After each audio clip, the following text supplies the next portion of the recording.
Nous allons prendre une première question.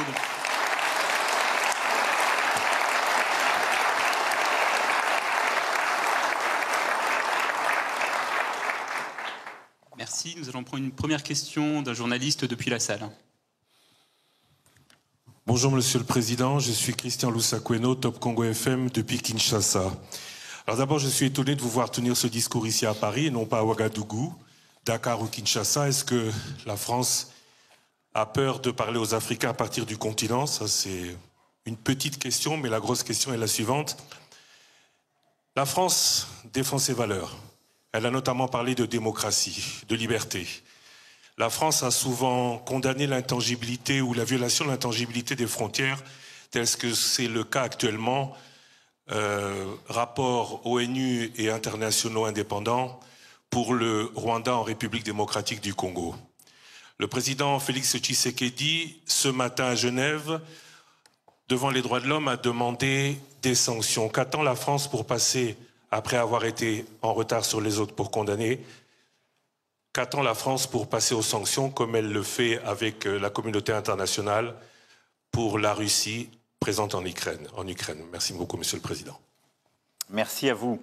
Pour ce qui est de votre première question, j'ai essayé d'y répondre dans mon propos introductif.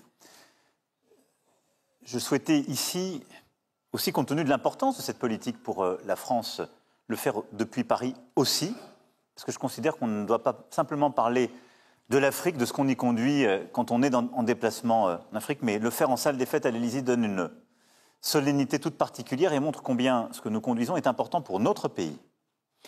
La deuxième chose, c'est que c'est un peu une discussion, plusieurs sont là de ce sport, d'avant-match. Nous allons nous déplacer sur le terrain, c'est une bonne chose de mobiliser tout le monde et de partager les mêmes objectifs. Troisième élément, j'étais il y a quelques mois au Cameroun et ailleurs, j'ai discuté encore avec la jeunesse africaine et je continuerai de le faire. Donc rassurez-vous, ça ne va pas s'arrêter. Mais je pense que ce cadre était approprié au moment où nous nous parlons. Pour ce qui est ensuite du Rwanda, d'abord il faut nommer les choses. Enfin, du Rwanda et de la RDC et des questions que vous avez évoquées. Je disais il faut nommer les choses. Nous assistons dans l'est du Congo à une régression inacceptable. L'offensive en cours de la milice M23, sous sanction du Conseil de sécurité, est une guerre qui nous ramène 10 ans en arrière. Elle a des conséquences terribles pour les populations, et je pense en particulier aux centaines de milliers de personnes déplacées à qui tout manque. Et la capitale de la région, Goma, est menacée. La première urgence est humanitaire, et nous y travaillons avec nos partenaires européens.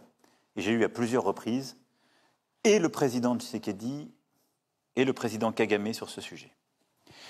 Je voudrais ensuite rappeler deux principes fondamentaux. L'unité, la souveraineté, l'intégrité territoriale du Congo ne se discutent pas.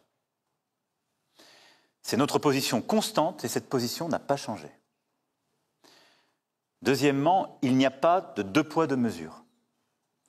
La guerre dans l'est de la RDC ne doit pas être une guerre oubliée et c'est pourquoi j'ai passé autant de temps à parler avec chacun des acteurs et surtout que notre politique est de soutenir sans relâche le cadre des discussions que le Kenya et l'Angola ont mis en place.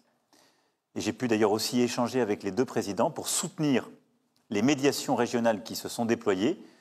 Nous avons d'ailleurs soutenu le déploiement des troupes kenyanes dès qu'elles ont pu s'installer. Nous en avons été, je dirais, à l'initiative diplomatique. Et j'ai encore parlé ces derniers jours au président pour unifier les différents processus de médiation régionale. Je reste convaincu que la réponse doit être collective et c'est précisément le sens des entretiens que j'aurai aussi avec mes homologues avant de venir à Kinshasa.